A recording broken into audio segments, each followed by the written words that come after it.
ભાજપ પર પ્રહારો કર્યા। ગુજરાત પ્રદેશ કોંગ્રેસ પ્રમુખ અમિત ચાવડાએ પલટવાર કર્યો છે। ભાજપ સામે લોકોમાં નારાજગી અને ગુસ્સો છે તેમ જણાવ્યું અને સમગ્ર દેશમાં મોંઘવારીનો માર છે તેમ પણ જણાવ્યું।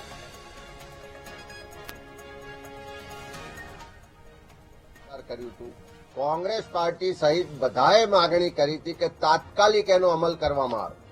ત્યારે વાત એમ કરવામાં આવી કે વસ્તી ગણતરી કરવાની શરૂઆત છે એટલે એના પછી કરવામાં આવશે, અનેક બહાના શોધી અને એને વિલંબ મૂકવામાં આવ્યું।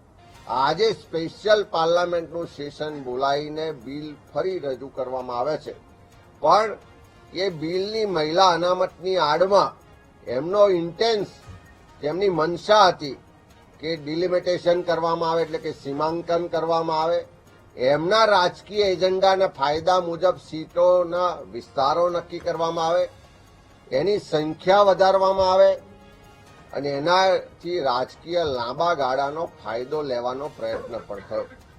સાથે સાથે જ્યારે આ બિલની ચર્ચા થઈ, આપણે બધાએ પાર્લામેન્ટમાં જોયું ક્યાંય પણ એમની એવી નીતિ કે નિયત ના દેખાય કે એમને સાચા અર્થમાં મહિલા અનામત બિલ પસાર કરી અને તાત્કાલિક એનો અમલ કરાવો।